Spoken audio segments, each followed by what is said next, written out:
Kian. All right, yeah, it sounds pretty good, I think. I think it sounds fine, to be honest. I'm gonna try it on GarageBand after to see if it's like that much of a difference.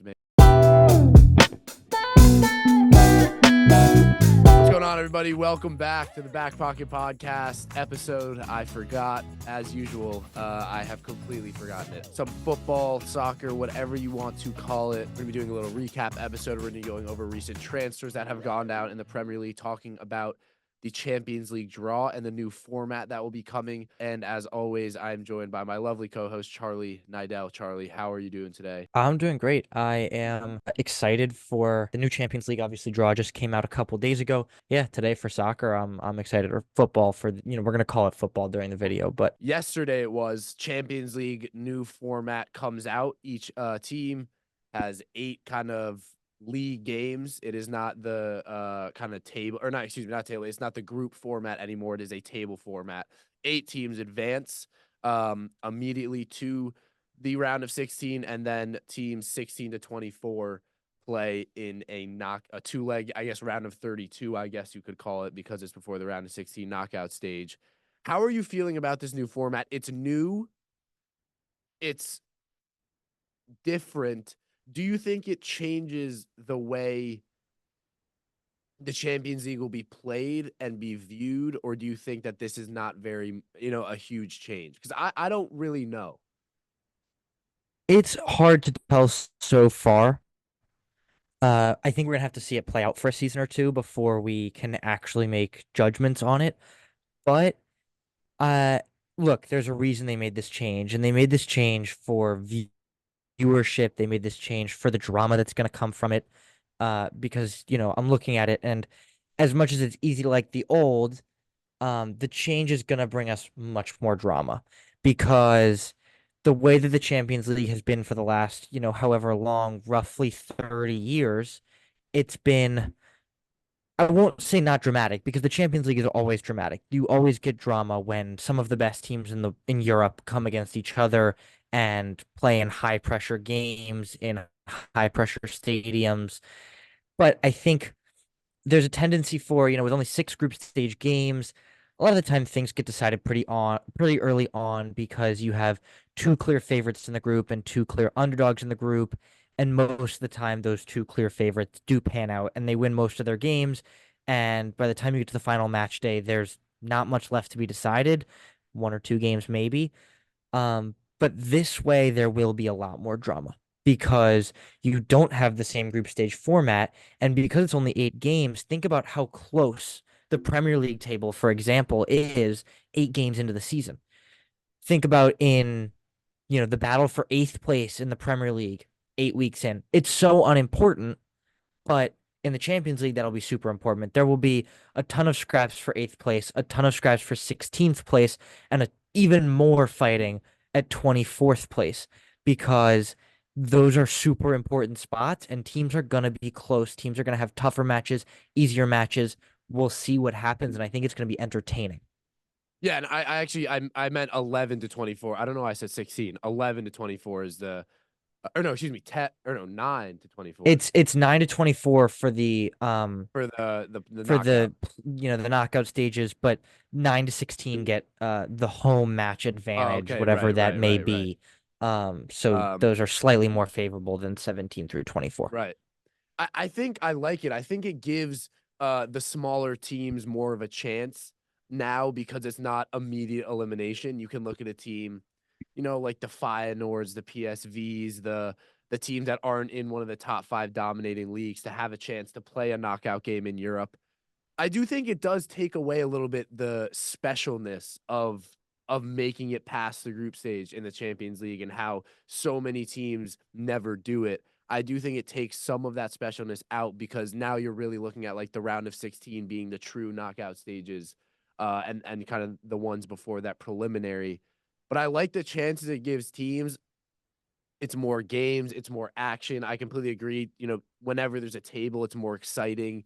There's more last day kind of excitement. Not that there wasn't in the group stage, but I think it is a lot more now. And as you said, there's those different kind of parts in the table where different things happen. There's, the battle for that last spot to immediately advance. There's that battle for the last spot to have the home game in the battle for the last spot to make it past the league part of the season. I like the 8 games. I like how it's different teams. I think again it goes. I think this favors more the underdog teams because you look at a team like Liverpool that have, I would say, probably the hardest 8 games out of all the teams, or close. I mean, you look at some of the teams they have, they have a very difficult schedule.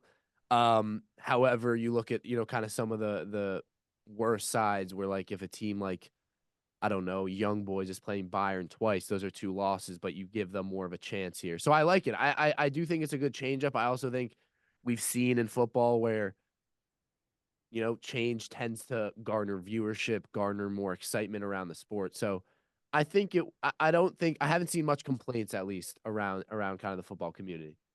Yeah, so I think the one problem I have with this change is that it's sort of bad for scheduling wise. It's worse for like the balance of fixtures.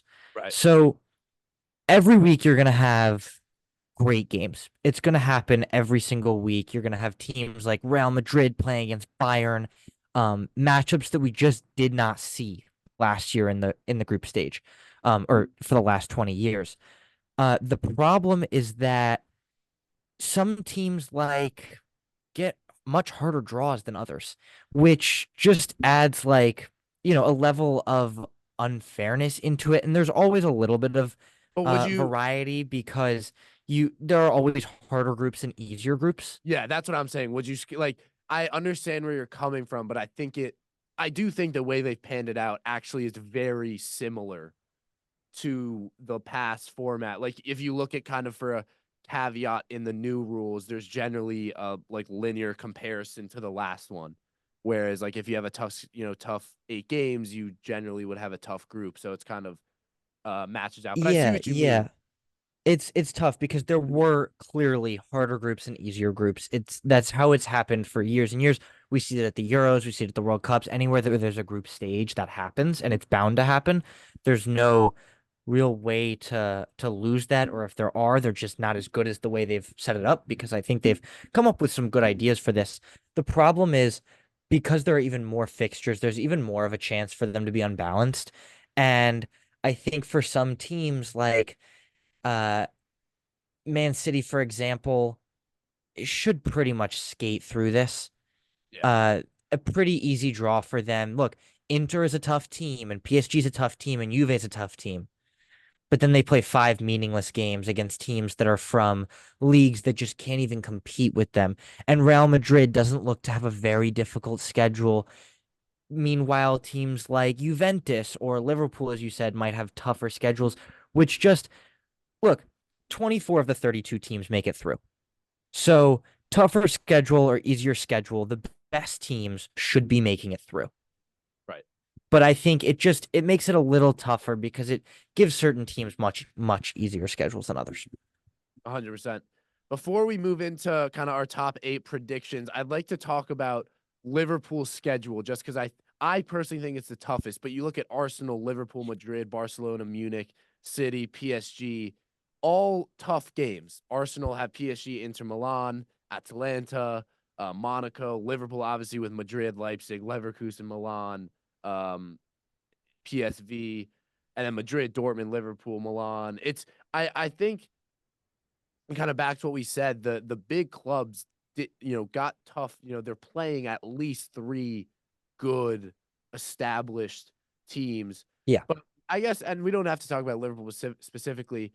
What are some of the teams you think got unlucky in this draw? You talked about Man City getting easy, but is it Liverpool to Yeah. you, or do you see somewhere else? I actually think Liverpool got off a little bit easier compared to some of the Really? other big clubs here. I think in truth, if you look at Liverpool's 8 games, there's only one game they should be losing. You, I'm a Liverpool fan, and I think Charlie, here we can go back.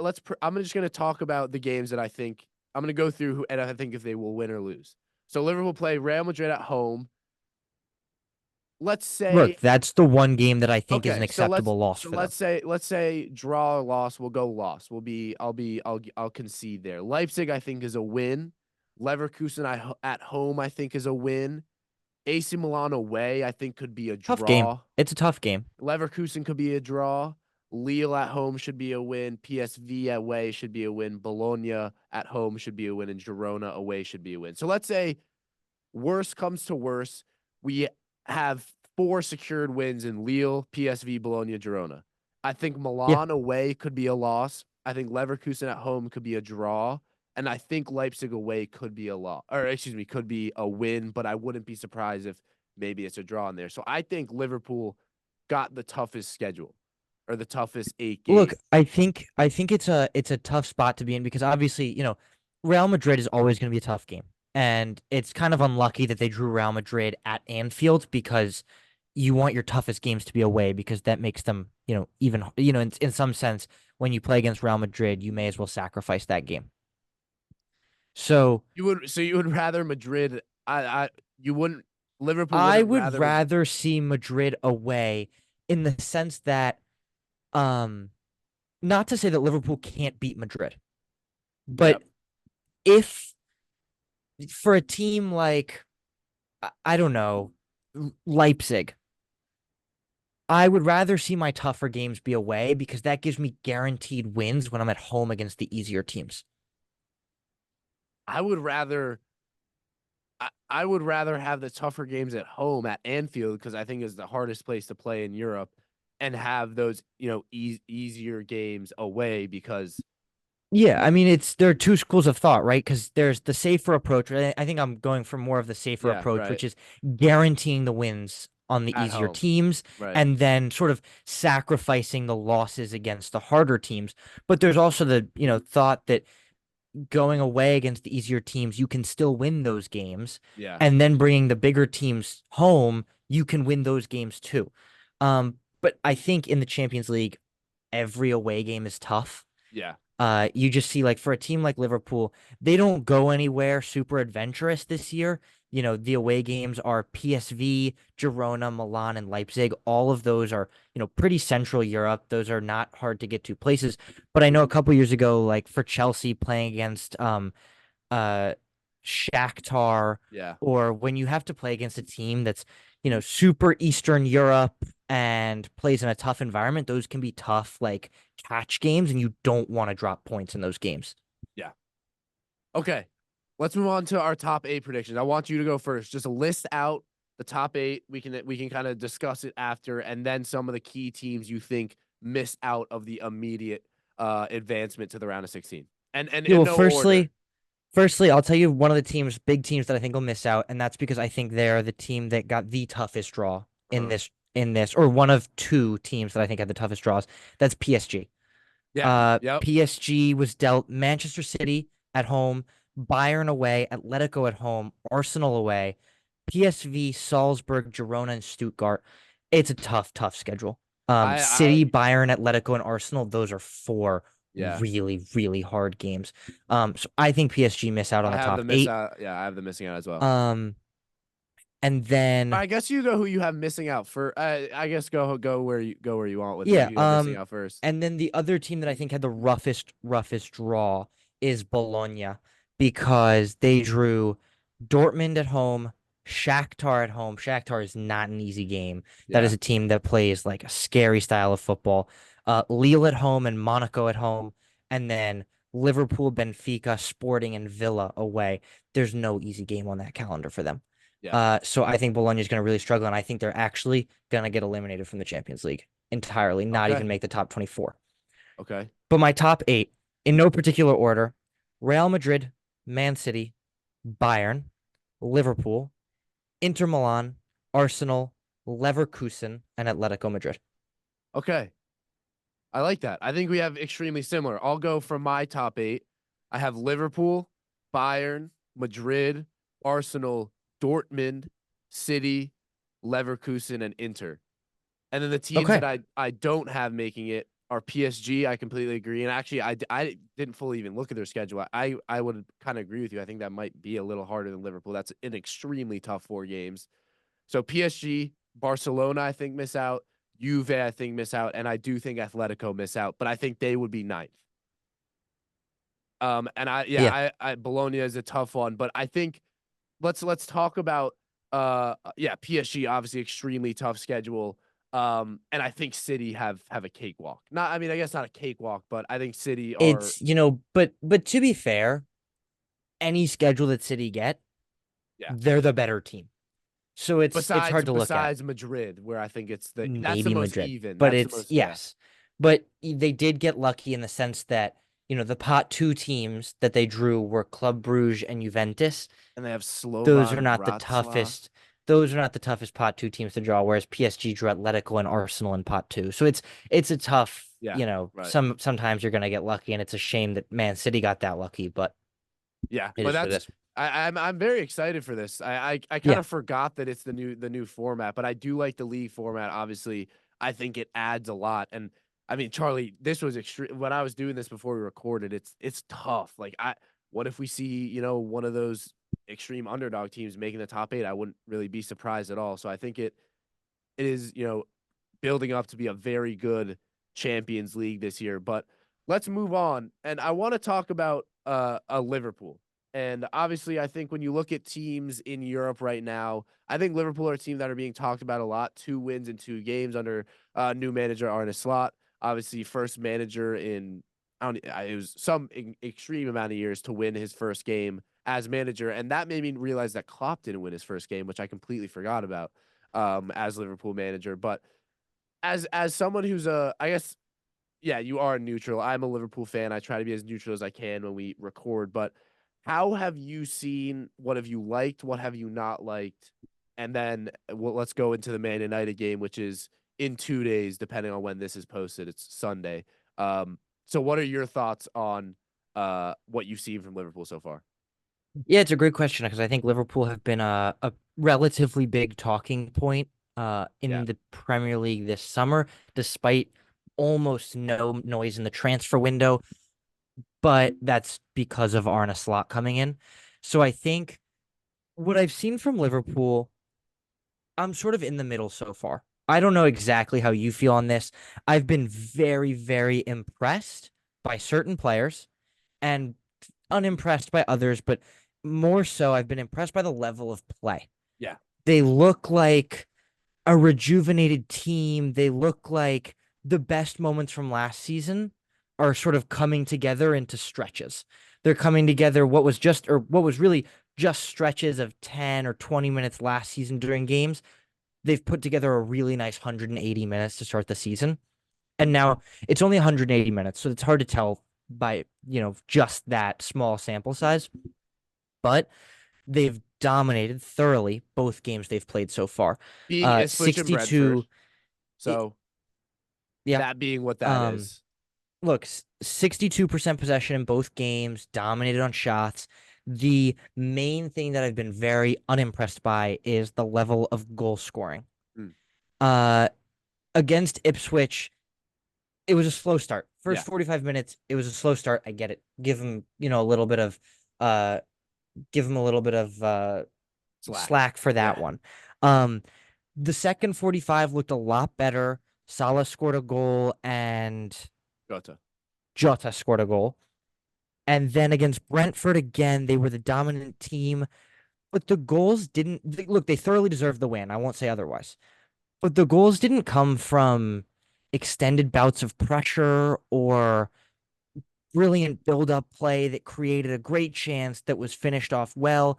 Look, the first one was kind of a Brentford mistake at the top of the box that, Jota did very well, capitalized on, played a great ball to Diaz. Diaz finished well. But it was a counterattack goal in a game they dominated, which is a little bit of a weird combo. And then Salah's goal was, again, just a scrap in the midfield that McAllister ended up winning the ball. And it was a good pass played out to Salah and then a nice, tidy finish. But these goals didn't come from brilliant plays by Liverpool. They came from sort of, bad touches or, bad passes by their opponents, which isn't a bad thing. When you score goals, you score goals. They count for the same amount, no matter how you score them. I just wonder when the games start to get a little bit more even, when they start to play against teams that are a little better than Ipswich and Brentford, and they don't have the same dominance, are they still going to be producing goals? Because my problem is, look, if Slot wants to start Jota up top, or if he wants to start Nunez up top, or Gakpo up top, it doesn't matter as long as they're scoring goals. But Jota hasn't totally impressed me, and Nunez hasn't scored yet or had very many minutes yet. So I think we're just going to see if they get the goals from where they need to get them from. I But just wonder when the games get closer. yeah, I mean, Jota's done as much as 2 goals in 2 games. To me, that's as much as you can ask for him. I think. Well, one goal and an assist. Oh, excuse me. Yeah, right. It was Diaz. I forgot it was Diaz. I I see what you mean, but I think when you look at the Ipswich game, the first half, 100%. I was watching and I think we were probably talking. I was like, yeah, not a good start. Yeah. But also, at a newly promoted side that has been in the Premier League for a long time, tough atmosphere. And they obviously picked it up at the end. I understand in the sense that I thought Ipswich 5-0. I thought we could put 5 goals easily against Ipswich. Brentford, if you told me 2-0, I would understand. Uh, the Brentford game to me, I think, was the essence of what Liverpool are and what they could be under Slot. I think you look at that tiki taka almost goal by Salah. That was incredible. That would have been up there Fantastic. for goal of the season, even though it would have been a fantastic goal. That build up play The was build-up play unreal, was incredible. unreal. And the Diaz goal, I think, epitomizes what Liverpool is in attack, and that's fast breaking and clinical. You give Liverpool a team, it's one shot, one chance, and they're a team that can finish for most games. You have players that we get a chance and we score, and I think that's what separates us from the teams that play below us, like a Aston Villa, like a Tottenham, where we have that fast pace, just ability to on the dime go counter and Diaz scores, and it was just clinical, and it was a devastating counterattack. And the last time we really saw the devastating counterattack of Liverpool was when we had Firmino, Mane, Salah. Like that was the peak of Liverpool counterattacks. I mean, it was the best in the world. You could argue their ability to counterattack. The Salah goal, just Salah scores. That's what he He does. you can bet on him scoring. But I want to talk about, and I completely agree with you because it's hard to, as a Liverpool fan, obviously you can argue that it's going well because it is. But we have United who they're not City. They're not, an Arsenal. I think from what I've seen from United, quite a step down from kind of the upper end or the top four. But I think it will obviously be the best kind of idea, or it'll give us the best idea of what Liverpool will do this season. So, how do you think this game will pan out for Liverpool, and how do you think it should pan out? Yeah, this is definitely a test for Liverpool for sure, especially going to Old Trafford. It's Yeah, going to be an environment and a half. Liverpool just lost, or United just lost last week, which was they don't look great so far this season. Um, and to recap what I said earlier, I think Liverpool's got off to a very strong yeah, start. right. Um, the one problem you said they're like one chance, one goal, but that's not true this season. Um, because Yeah, Liverpool have amassed 37 shots through 2 games and only scored 4 goals, which mm, isn't a great return. Meanwhile, Arsenal have 27 shots and 4 goals this season. And that's a much more clinical team right now. But that can change. That easily, once players start to get in the groove of the season, they start scoring their chances. They take their chances better. Um, but going into this United game, I think anything less than a win would be a little disappointing. I think you can confirm this as a Liverpool fan. yeah. I think going into a place where, or against a team that you sort of just owned for the last however many seasons, it hasn't been close at all. This is a huge historic rivalry, I and think it just every hasn't been.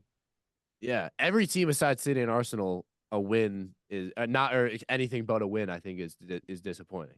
Look, absolutely. I think this is a team that just last season you beat what 7-0, or 2 seasons Two ago it was seasons ago, seven yeah. nothing, Oh yeah, and last season it was 4. 4. Yeah, So I think anything short of a win would just be super, super disappointing. That being said, I do think they'll. I think United just haven't showed the same level so far this season that Liverpool have.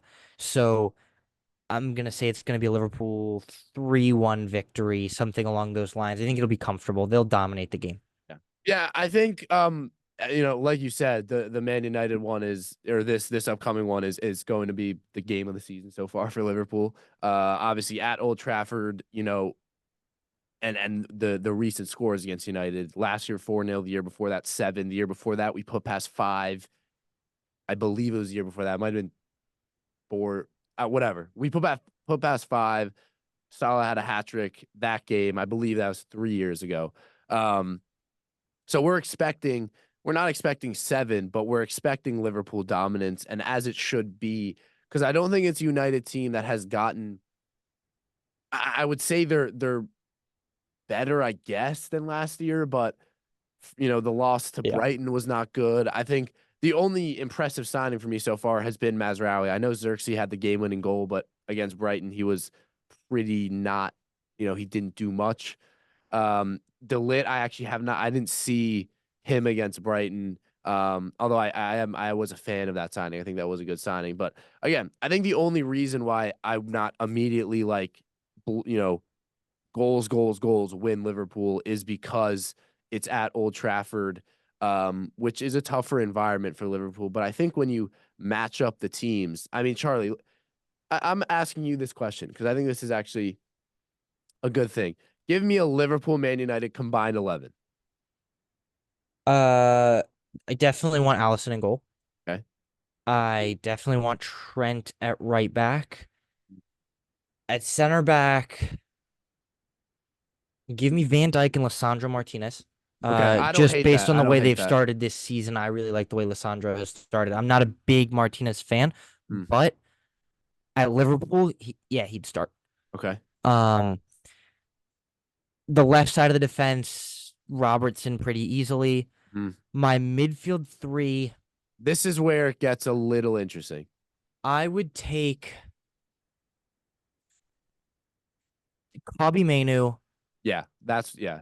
McAllister, and Bruno Fernandes. Okay.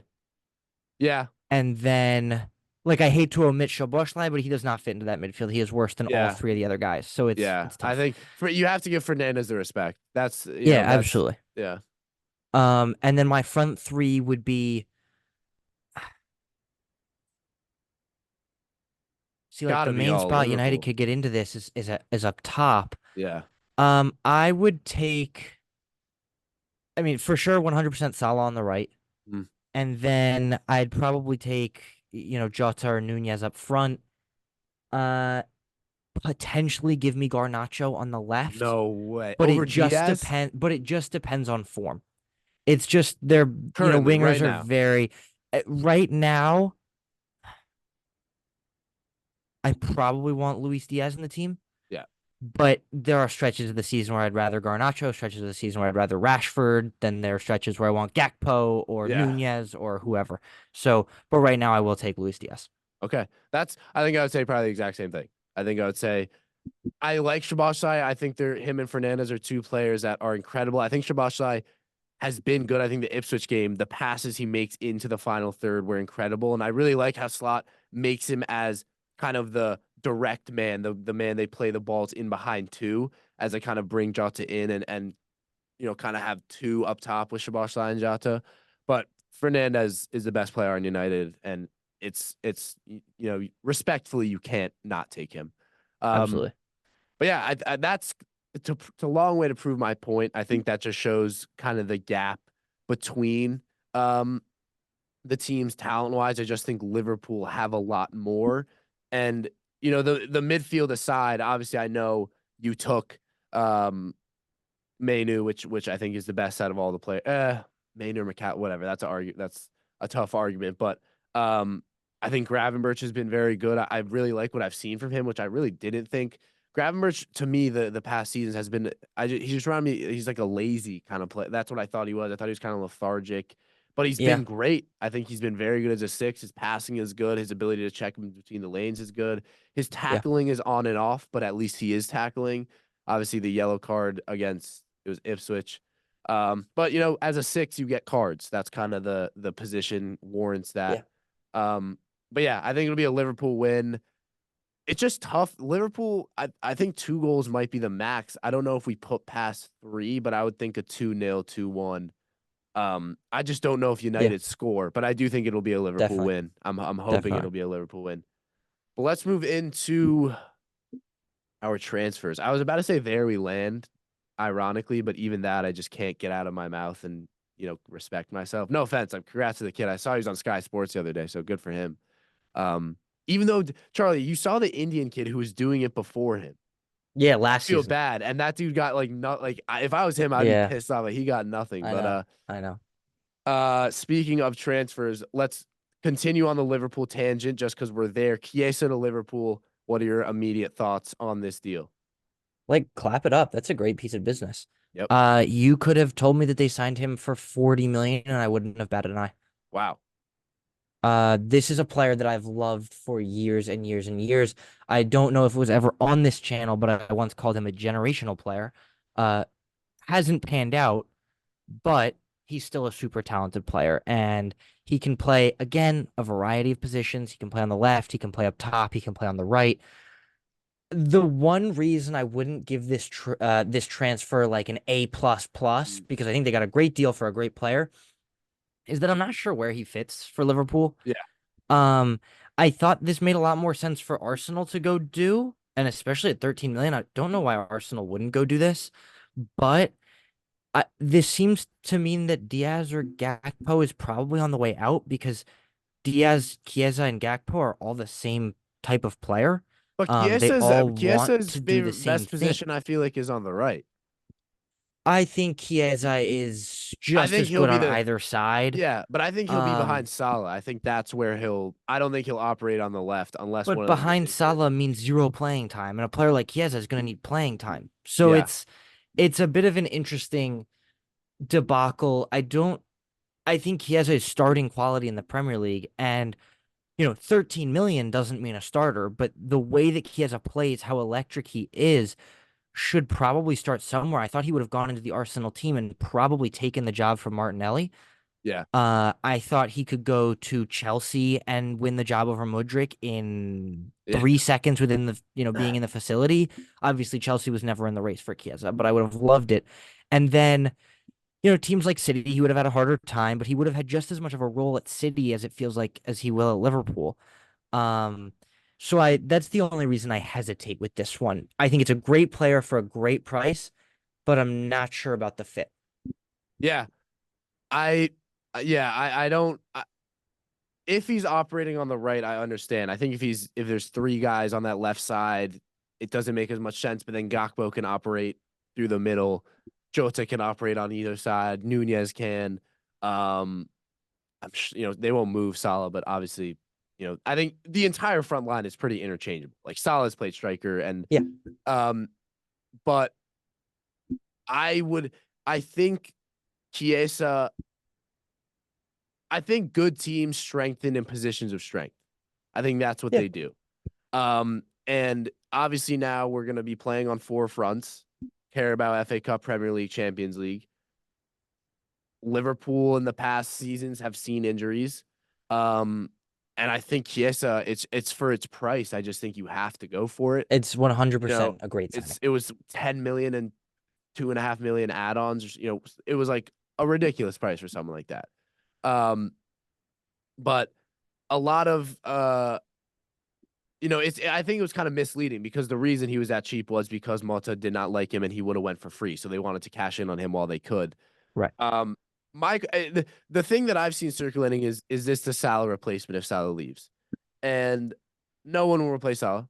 I think he's the best. I would argue by the time he leaves, the best attacker to ever play on Liverpool. Um, One of the best Premier League wingers of all time. So Kiss is not replicating that. However, Charlie, this is actually a fun fact.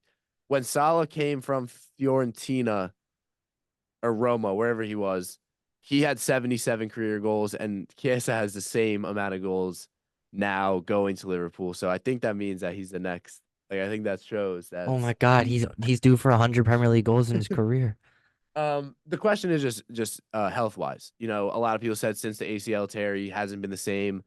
Um, and there's this weird wave in the Premier League of literally every new player gets injured before we even see them. Gabriel fell on Mikel Merino, who is now out. Who else got injured? I mean, Lenny Yoro came to United, Yeah. was injured within a Lenny couple Yoro, days. the O'Reilly for Hoyland was hurt Brighton. last season. Yeah, O'Reilly got injured for Brighton immediately, which is why I don't think they're gonna let go of Billy Gilmore, or it's stalled now. But A signing which I think is so underrated. Matt yeah, O'Reilly is a yeah, fantastic yeah, player. yeah. Oh, 100%. Brighton have done incredibly well. But I just think Case is a great player, and like you said, it's hard to turn that down. And for how much scrutiny has been on Liverpool and how nitpicky we've been with who we've gone in to sign. Like we've literally had like stone cold rumors with Zubimendi, Mamardashvili, and now Chiesa. So I do think that if Slot and if the executive board at Liverpool thinks he can improve the team, he will, because they literally have done nothing. Um, and I mean, it's, we haven't lost, but this to me is a hard one to say it's not worth it, because they're paying virtually nothing for a player that is going into his prime years. So to say, because he's turning 27 in September. Um, to me, it's hard. I haven't really seen anyone say this deal isn't worth it. So it's hard for Yeah. kind of anyone to be like, what's the point? Um, Let's move on, Charlie, to one that I don't know if people would expect us to talk about. And that's Aaron Ramsdale to Southampton. I don't think we'll have too many words, but I just think, to me, it's disappointing. I think Aaron Ramsdale was there when Southampton, or it was part of the revolutionary change that happened at Arsenal when Arteta came in, when they started to become title contenders. I think Ramsdale is a great keeper. I think he did a lot for Arsenal. I think he, did a lot for the fans because of his character. And I think, to me, just going to Southampton doesn't make any sense. Like, he came from Sheffield to Arsenal, and he's essentially just going back. I think Southampton will get relegated unless something pretty crazy happens. I don't think Southampton are very good. And I think for Ramsdale, it's just going to be disappointing. You're going to be looking at a keeper that goes from, barely letting in a goal a game to probably letting in 2, 3 goals every single game. And not any fault of his. And I'm sure he'll kind of mitigate the amount. But to me, it's just disappointing. I think he was hard done by for Arsenal. It was surprising when they went in for Raya, because you were like, Ramsdale is not an issue. Um, but again, back to what I said, teams strengthened in positions of strength. And I think, Raya is better than Ramsdale and has been fantastic for Arsenal, but it's just disappointing for me to see. I think Ramsdale could have gone to a West Ham, to even a Bournemouth, that are, somewhere, that a team that you don't think is going to get relegated. Um, so to me, it was just disappointing. I think Ramsdale deserved more. Well, so there has been the whole goalkeeper scramble the last couple seasons. Right. Obviously now Bournemouth's goalkeeper is Kepa, and Arsenal signed Have Neto, Neto. I Yeah. believe, to be the backup. For Ramsdale in particular, I don't think this is as bad of a move as you think. I think I think Ramsdale's the kind of goalkeeper that could eventually start, or as of, before he was replaced, could start on a big 16. Yeah. 100%. There were some problems with Ramsdale. That's why they went for Raya. He was a little mistake prone. While Yeah. a great shot stopper, he was mistake prone. But I don't think this is a super backwards move. I think this will just be for one season, and No, but he will prove his worth at Southampton. so do you think that because it wasn't a loan, he was bought by them. Like, he's Right. not part of But I Arsenal. but I think this will be a one season thing. I think he's going to go to, or maybe 2 seasons, but he's going to go to Southampton this season. Mm. And especially if they get relegated, he will move right back up to the Premier League, Yeah. Yeah. No, and it's, yeah. because Ramsdale is going to prove his worth in the Southampton net. He's going to make a lot of saves. He's going to, and best case scenario for him, of course, is he gets recognized and he makes a big move after that, because I think that's probably what's going to happen. I think if I were to place a bet on it right now, I would I would say that Ramsdale is back with a top 10 side by the end of 2025. Right. Yeah. So I don't think it's super backwards. He couldn't get playing time at Arsenal. He's got to leave. It doesn't matter so much where he goes, as long as he impresses while he's there. Yeah. Okay. Yeah. I knew Um, that and would be a then quick one. and then now, while we're talking about transfers, I'm just getting alerts that Manchester United have officially officially completed the move for Manuel Yeah. Ugarte Yeah. for 50 million plus 10 million in add-ons. What do you think on that? I'm still sort of processing. I have no idea what to Yeah. think right now. I'm not sure. That's a lot of money. Ugarte, a guy who never got time at PSG. And it's surprising to see United team that are kind of picking up scraps from teams. I feel like they're turning into that team where, De Ligt fell out of form at Bayern, Mazraoui, and these are all great players. And similar to Ugarte, a very good six, box to box, good tackler. Was kind of has that energy that for a team like United that have so much personality, I think he will be a good you know personality fit. Um, but and I'm not going to pretend like I know too much about Ugarte. I essentially watch the Premier League, and we really only talk about the Premier League. But from what I saw in Copa America, not super involved in Uruguay. Not standout wise. Um, but a good player, was very good on Sporting. Was one of the best players on Sporting. Probably should have got a transfer a while before he did. Um, but again, I think it makes sense for United. I think Casemiro has a year left. I think Ugarte might take his spot by the end of the year. Um, but you have Menu there, so you're not doing Casemiro, Ugarte, Menu. You're not doing all sixes.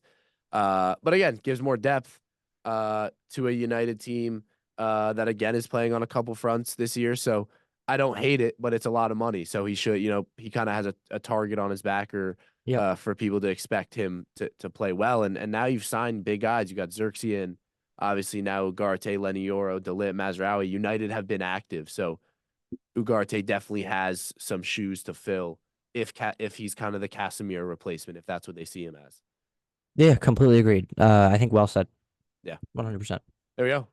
Let's move on to another one, Charlie, as a Chelsea guy. And this one has me shaking my head, and that's Jadon Sancho to Chelsea. And here's what I'll say. I think Jadon Sancho is incredibly talented, has kind of been dealt a bad hand.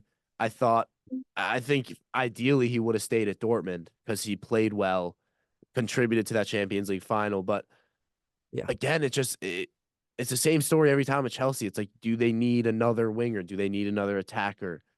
Does Sancho see any time there? Uh, uh, I think he would see more time at United if they favored him than he will at Chelsea. But I guess if the price is right, you get a guy who is uber talented when he plays well is an incredibly good player. But I just don't know if this makes sense. When you look at the Chelsea roster. Yeah, look, I think there's little risk in this move because whether it's a loan to buy or a permanent transfer, he's not going to cost very much. And we know what Jadon Sancho brings to the table on his day. A couple of seasons ago with Dortmund, he was, I mean, just unbelievable. He was one of the most highly targeted, sought after players in world football. Everybody wanted this guy. So now nobody wants him, and who knows how that happens. But if he can put together performances, good for him. And wherever he does that, look, when I first saw this, I was thinking, please no. Like, please just don't bring in another player. We have a roster. It's full. We don't need more. But taking a second look at it just especially at the front four, look, Cole Palmer is the 10. Cole Palmer will be the 10 all season. Replacing him from that position is, you should Not be happening. ostracized for that if you do Not that. happening. Um, I've been saying this for over a season now. Madueke should always be on the right. And he proved me right the other day by scoring a hat trick in that shit place. Um, but I think then up top, you have options like Jackson and Nkunku. Mm. And then on the left, your options are basically exclusively Mudryk, Neto. who Neto, Neto and Mudryk. And Neto is left, right, either one. I think Neto should be the starter on the left. Mm. And I sort of forgot about Neto because he's another new signing that, has only gotten a few minutes and totally viable. So yeah, I'm back on my stance of Sancho, please don't come to Chelsea. Yeah. I just doesn't make a lot like the roster is so full. And if It he just comes, he yeah. comes and he'll get a few minutes of playing time. But I honestly think I'd rather see us commit to Mudryk and say, Mudryk, you're going to play 60 minutes every single game and just see what happens. Because what's the harm? Our left winger's not playing great. You bring in Sancho and you play Sancho, what's going to happen? Your left winger's not going to play great. Yeah. I just think for me, it makes so much more sense. Juventus were interested. They just lost Chiesa. To me, if I'm Sancho, more playing time. Rather go there. And I'd a rather guy, go to that club. yeah, and a guy who hasn't shown much, you know, in the Prem. And again, Chelsea, a side that are struggling, I think Juventus, probably are a better team right now. I mean, again, they've done. Their midfield is going to be incredible if that pans out. If they all stay healthy, I mean, the signings they made there. But just again, if I'm if I'm Sancho, I just to Chelsea, I don't understand. And as a Chelsea fan, all these transfers must baffle you. How some of these players are like, yeah, this makes sense to me. Like I just don't get it. It doesn't make a lot of sense. Yeah, It's you have to start to like stop and think for a minute. Like this club must have so much pull. yeah. They must be doing something that is so behind the scenes that nobody knows about because despite what has happened with so many of their transfers over the last 5 or so seasons, big name players and small name players still decide that Chelsea Football Club is where they want to go. And I'm not mad about it. Obviously, I'm a Chelsea fan. I love seeing new players. Like I just love watching them play. Obviously, I'd much rather be winning, but I love watching, Pedro Neto come in and, play Pedro Neto football and Kunku playing in Kunku. And it's fascinating. I loved watching Lavia in the first game of the season. Obviously, he's injured again, but Yeah. I think that at a certain point, you just cross a line where why are you still going for so many new players? And I Yeah. think some of that has to do with the rotating coaching staff. You bring in new coaches and they just don't want the same players. And Enzo Maresca is handling this. I'm not sure poorly or really well. We'll I think see. he's handling it well. He's like, okay, I have the players I want, and the players I don't are gonna go. Look, and Maresca's completely outlawing some players from Cobham, which is Yeah. crazy, but maybe that's what It he needs to has be to done. do I think it to does. make the team that he wants. Yeah. So we'll see. We'll see how it pans out. If he's given more than a season, then so this is great. So I just get an alert that says Chelsea close to Sancho deal. There we go. On the verge of agreeing a loan with obligation to buy. So on the verge of So buying that's him. there we go. I'm Well, curious ladies and what the fee gentlemen, is. that will be all from us. As always, subscribe to the channel. Follow us on social media. Kia McDermott, Charlie Nidell. Busy weekend. We will be coming back at you guys soon for more updates. We'll probably do a match week 2 recap and yeah, more stuff to come out. Thank you guys so much for watching. See you next time.